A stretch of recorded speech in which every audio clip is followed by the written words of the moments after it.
Mom always said my birthday was the worst day of her life. So, she never let me celebrate it. But Chloe, she got a big birthday party every year. I cried and begged Mom to let me have just one celebration. Mom pulled out a spreadsheet and threw it in my face. I've spent $5,850.06 on you this year.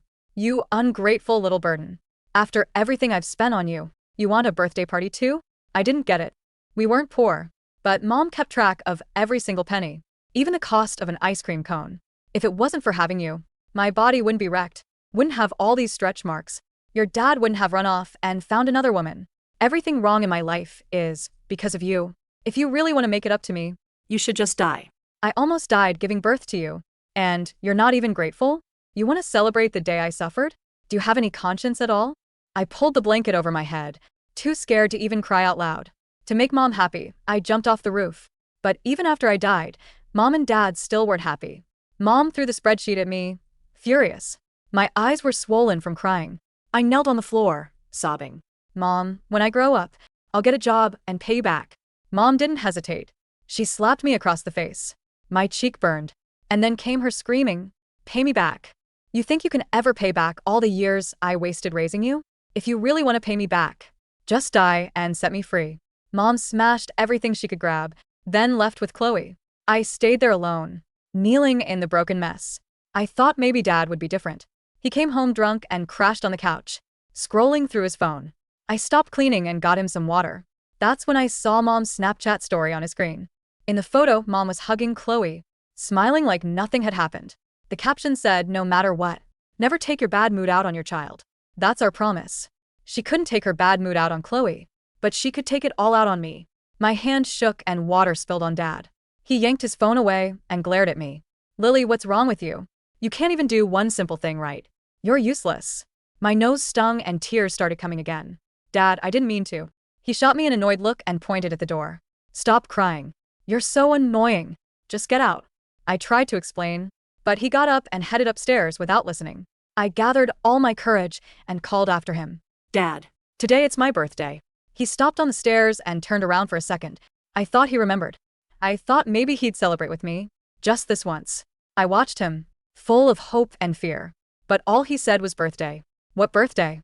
When I was a kid, nobody gave a damn about birthdays. You don't know how good you've got it. He went upstairs without looking back. I stumbled outside and melted in the snow. "Mom, Dad, you always said I was bad luck, that I was your curse, that you fought every day because of me. So, if I'm gone, will you finally stop fighting?"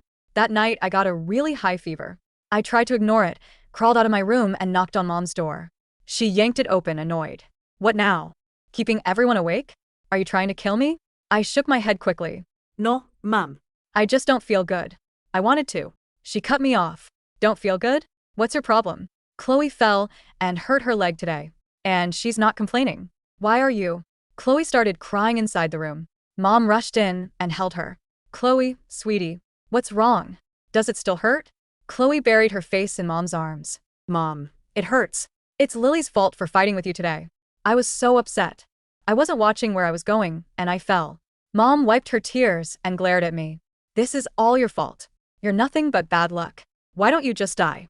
Tears blurred my vision. I heard Mom shut the door, and I lay on the floor all night. I used to think Mom treated Chloe better because Chloe looked like her. But I couldn't change my face, so I tried to be perfect in other ways. From the time I started school, I was always at the top of my class. But when I showed Mom my report card, she was busy comforting Chloe, who came in last. My report card, first in the whole school, got tossed in the trash. I tried so hard. I won so many awards, but Mom only ever saw Chloe. One day, the teacher assigned an essay about our mothers. I wrote and rewrote, crumpled page after page. I couldn't remember a single time Mom had been gentle with me. In the end, I turned in a blank paper. The teacher made me stand in front of the class and said I was heartless. I stood there listening to everyone's essays, wondering the whole time if Mom ever really loved me. As I got older, I finally understood.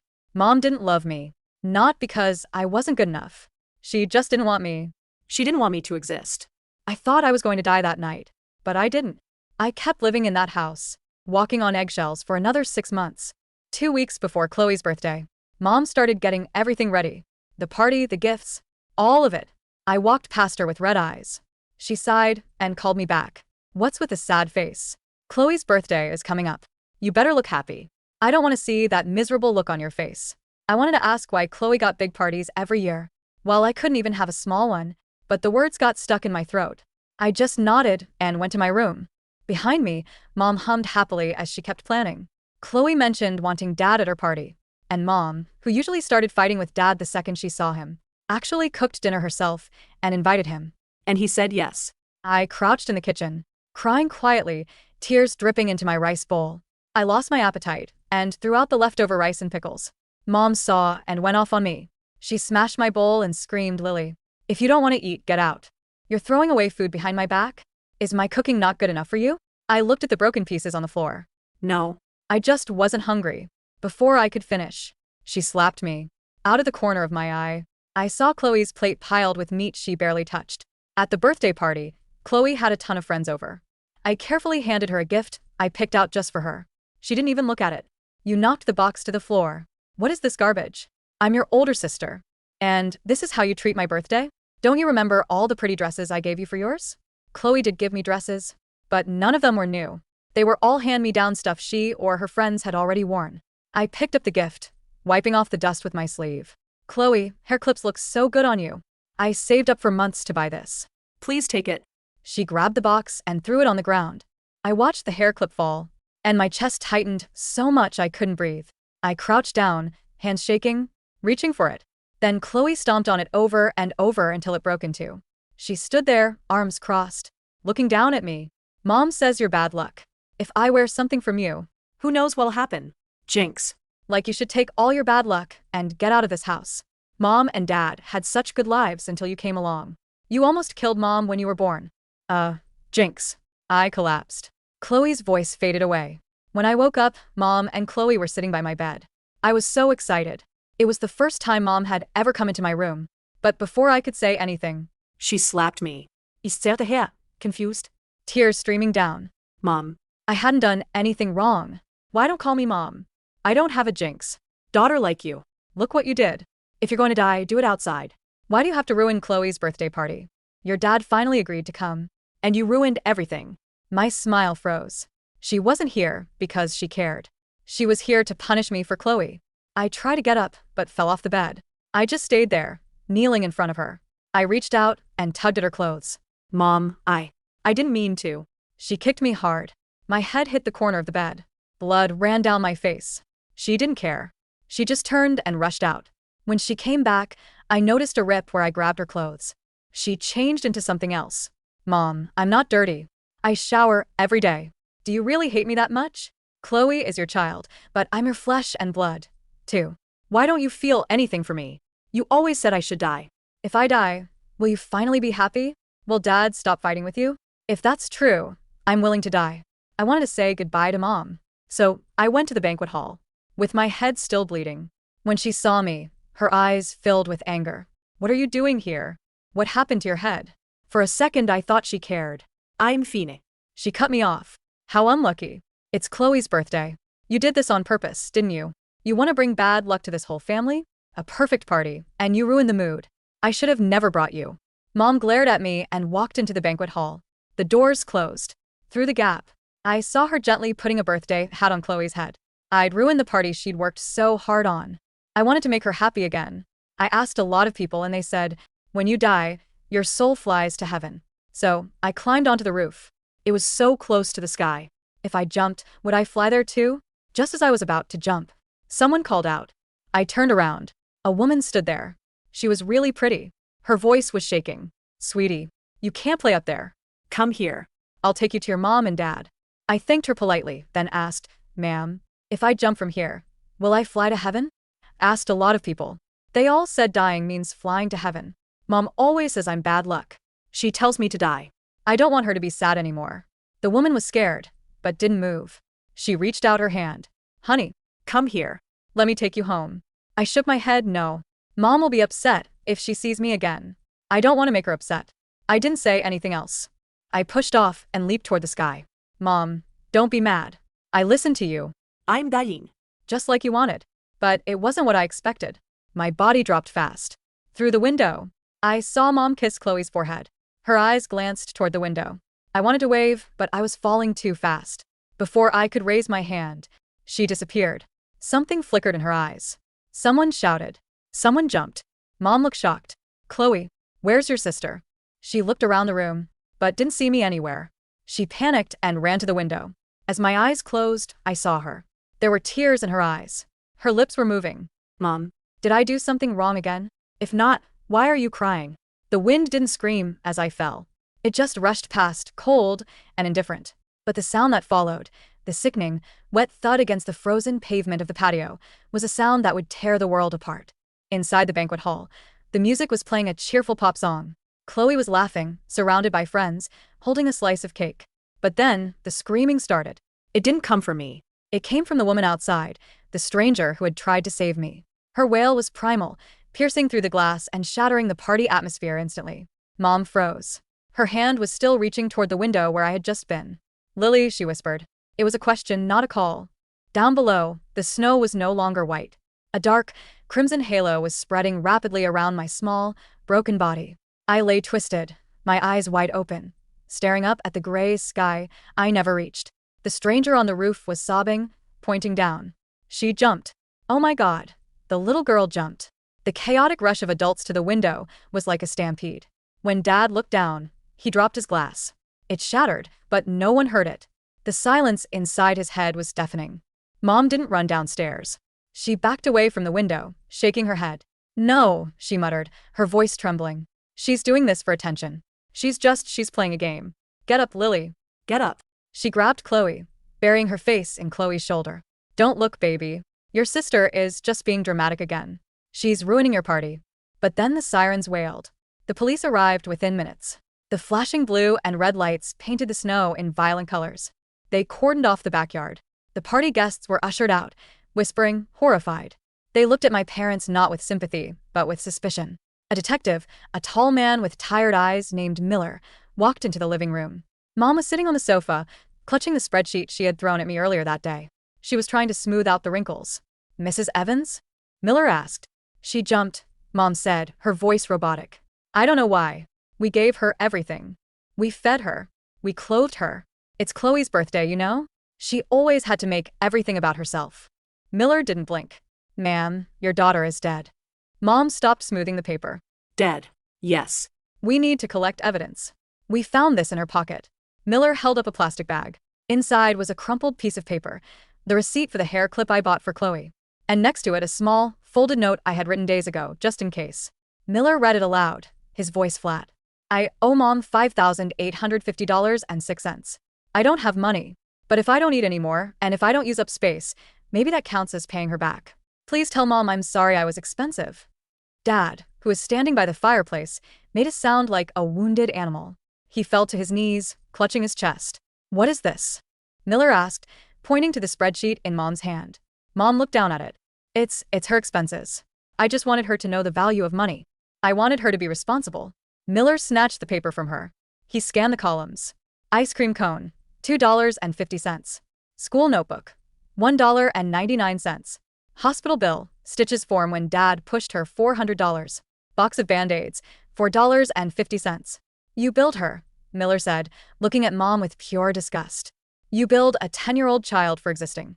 I was teaching her, Mom shrieked, finally cracking. She was ungrateful. She ruined my body. Do you know how much I suffered to have her? She owed me. She paid you, Miller said, leaning in close.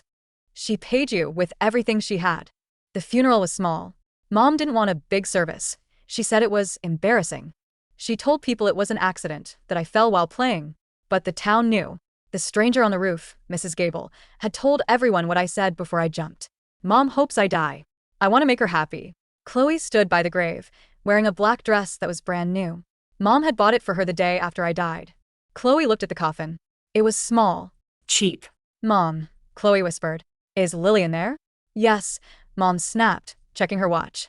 Hurry up. It's cold. Is she coming back? No. Stop asking stupid questions. Chloe looked at the grave, then at her mother. For the first time, the veil of the golden child slipped. Chloe was young, but she wasn't stupid. She remembered stomping on the hair clip. She remembered me begging. That night, the house was silent. Usually, I would be cleaning the dishes or scrubbing the floors while they watched TV.